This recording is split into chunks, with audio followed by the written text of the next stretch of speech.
दोस्तों आप सभी लोगों का मेरे यूट्यूब चैनल पे स्वागत है। दोस्तों आज का वीडियो में हम इंडक्टिव इफेक्ट के बारे में जानेंगे। तो आइए आज के वीडियो को शुरू करते हैं। दोस्तों इसको शॉर्ट में आई इफेक्ट भी कहा जाता है।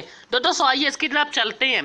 दोस्तों इसकी डेफिनेशन की तरफ चलने से पहले मैं आपको कुछ बताना चाहता हूँ। दोस्तों अगर दो आइडेंटिकल एटम मतलब जब दो सेम एटम के बीच में एक कोवेलेंट बॉन्ड का फॉर्मेशन होता है तो वहां पर जो शेयर्ड इलेक्ट्रॉन पेयर रहता है तो वो शेयर्ड इलेक्ट्रॉन पेयर उन दोनों एटम के बीच में ही रहता है, क्योंकि वहां पर उन दोनों एटम की इलेक्ट्रोनेगेटिविटी सेम रहती है। दोस्तों इसका एग्जांपल होता है H2O2 N2 etc। दोस्तों लेकिन अगर यहीं पर जब दो अलग अलग एटम के बीच में कोवेलेंट बॉन्ड का फॉर्मेशन होता है तो वहां पर शेयर्ड इलेक्ट्रॉन पेयर उन दोनों एटम के बीच में नहीं रहता है, बल्कि वो ज्यादा इलेक्ट्रोनेगेटिव एटम की तरफ चला जाता है। तो इस तरह से वहां पर कोवेलेंट बॉन्ड बनाने के लिए जो इलेक्ट्रॉन पेयर शेयर होते हैं तो उनकी शिफ्टिंग ज्यादा इलेक्ट्रोनेगेटिव एटम की तरफ हो जाती है। दोस्तों आइए इसके एग्जांपल की तरफ चलते हैं। दोस्तों इसका एग्जांपल होता है HCl। दोस्तों यहाँ पर HCl में क्लोरीन ज्यादा इलेक्ट्रोनेगेटिव होता है, इसलिए यहाँ पर शेयर्ड इलेक्ट्रॉन पेयर क्लोरीन की तरफ चला जाता है। और जब शेयर्ड इलेक्ट्रॉन पेयर क्लोरीन की तरफ चला जाता है तो इसका मतलब है कि क्लोरीन पर पार्शियल नेगेटिव चार्ज और दूसरे एटम हाइड्रोजन पर पार्शियली पॉजिटिव चार्ज आ जाता है। दोस्तों यहाँ पर आप उसको देख सकते हैं। दोस्तों यहाँ पर HCl मॉलिक्यूल है। दोस्तों यहाँ पर आप उनके शेयर्ड इलेक्ट्रॉन पेयर को देख सकते हैं। दोस्तों यहाँ पर जो शेयर्ड इलेक्ट्रॉन पेयर है तो ये क्लोरीन की तरफ शिफ्ट हो गया है, जिसकी वजह से यहाँ पर क्लोरीन पर पार्शियल नेगेटिव चार्ज और हाइड्रोजन पर पार्शियल पॉजिटिव चार्ज आ गया है। तो इस तरह से यहाँ पर जब दो अलग अलग एटम के बीच में कोवेलेंट बॉन्ड का फॉर्मेशन होता है तो वहाँ पर सिग्मा बॉन्ड बनाने में जो इलेक्ट्रॉन पार्टिसिपेट करते हैं मतलब वहाँ पर जो सिग्मा बॉन्ड बनाने के लिए शेयर्ड इलेक्ट्रॉन पेयर रहता है तो वो ज्यादा इलेक्ट्रोनेगेटिव एटम की तरफ शिफ्ट हो जाता है।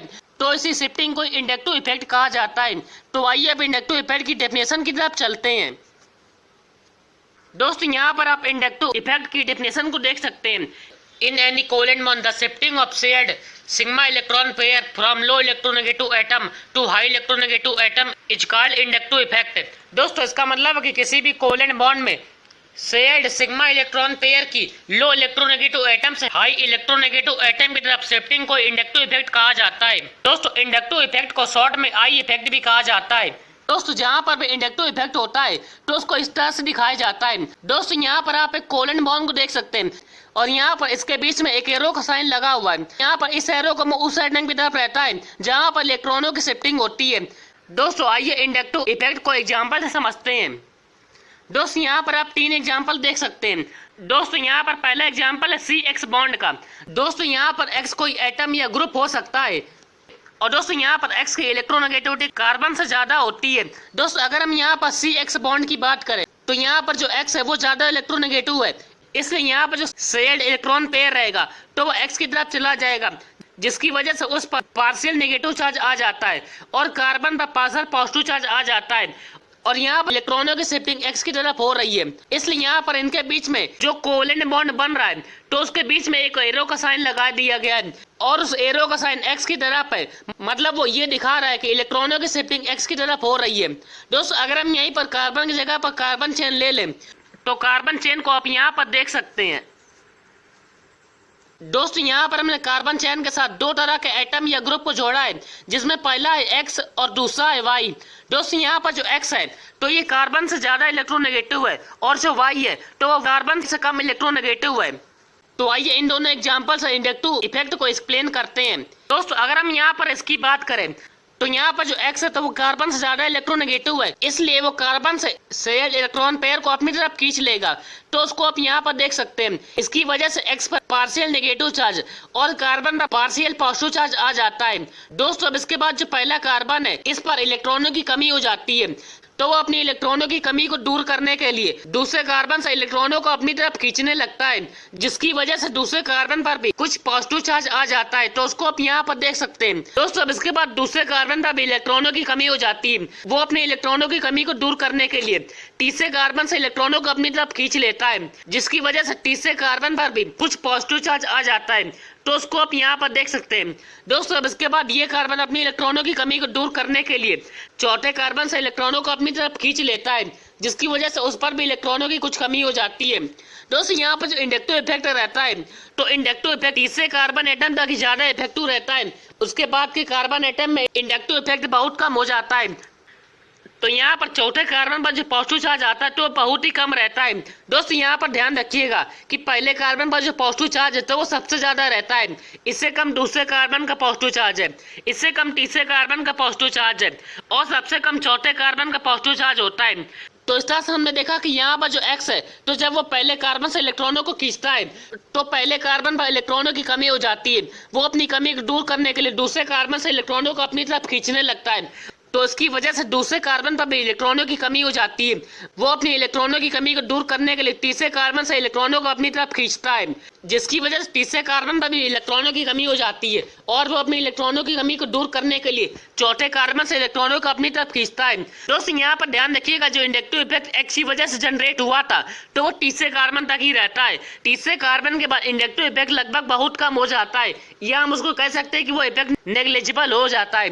दोस्तों अगर हम यहीं पर दूसरे एग्जाम्पल की बात करें तो यहाँ पर कार्बन के साथ कोई एटम या ग्रुप Y जुड़ा हुआ है। दोस्तों यहाँ पर Y कार्बन से कम इलेक्ट्रोनेगेटिव होता है, तो यहाँ पर कार्बन Y से इलेक्ट्रॉनों को अपनी तरफ खींच लेता है, जिसकी वजह से Y पर पार्शियल पॉजिटिव चार्ज आ जाता है और पहले कार्बन पर पार्शियल नेगेटिव चार्ज आ जाता है, तो इसका मतलब है कि उस पर इलेक्ट्रॉन बढ़ जाते हैं, जिसकी वजह से दूसरा कार्बन पहले कार्बन से इलेक्ट्रॉनों को अपनी तरफ खींचने लगता है, या हम ये कह सकते हैं कि पहला कार्बन दूसरे कार्बन को इलेक्ट्रॉन देने लगता है, जिसकी वजह से दूसरे कार्बन पर भी इलेक्ट्रॉन बढ़ जाते हैं और ये दूसरा कार्बन तीसरे कार्बन की तरफ इलेक्ट्रॉनों को भेज देता है, जिसकी वजह से तीसरे कार्बन पर भी इलेक्ट्रॉन बढ़ जाते हैं और ये तीसरा कार्बन चौथे कार्बन की तरफ इलेक्ट्रॉनों को भेज देता है।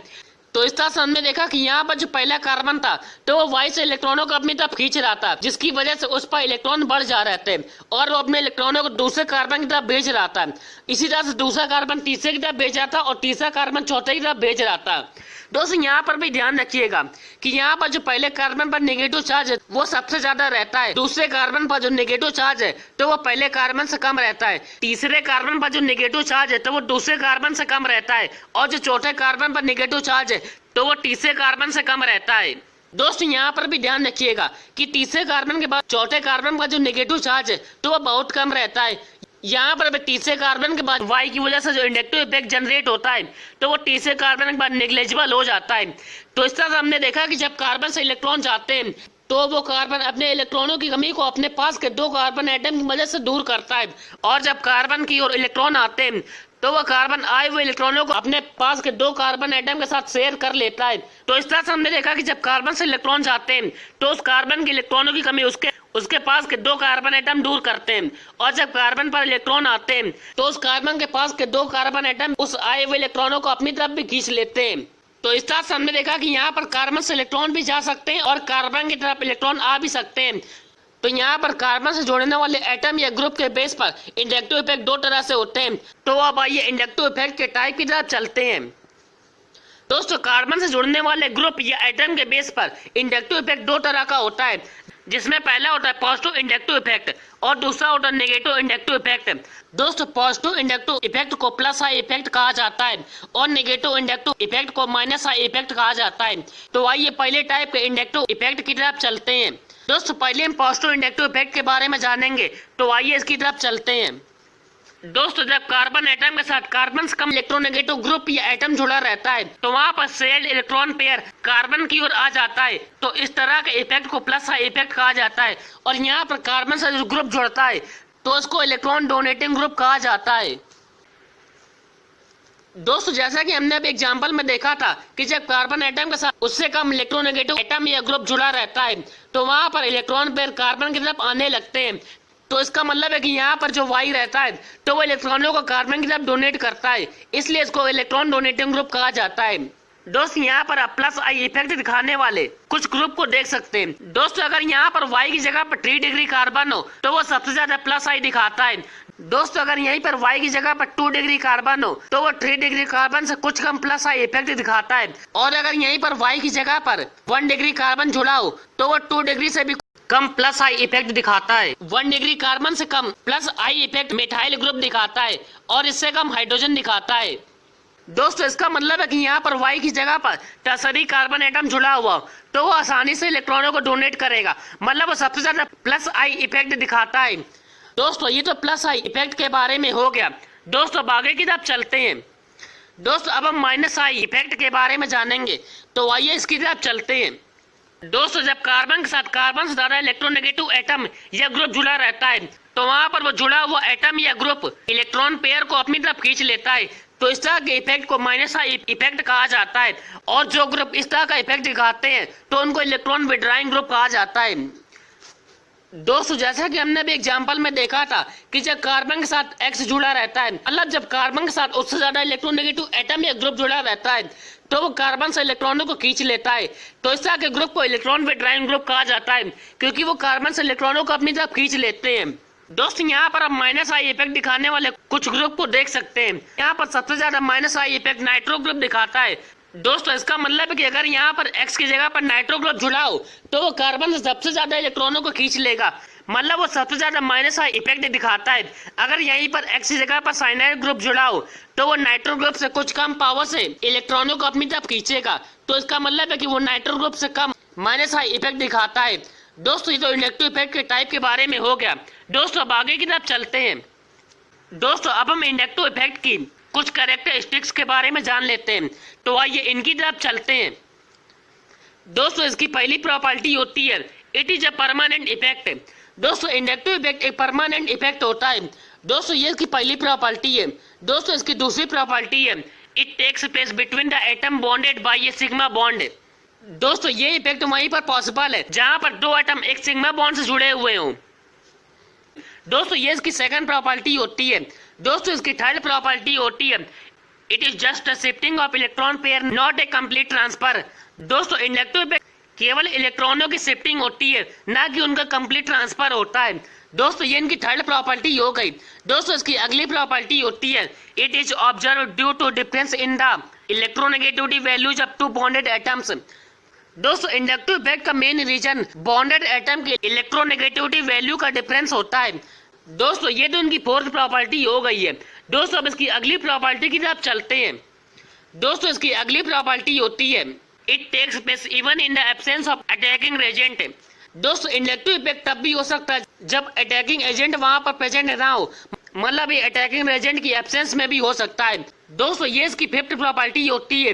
दोस्तों इसकी अगली प्रॉपर्टी होती है inductive effect decrease with increasing distance from the atom और group producing inductive effect in carbon chain although this effect becomes negligible after third carbon atom.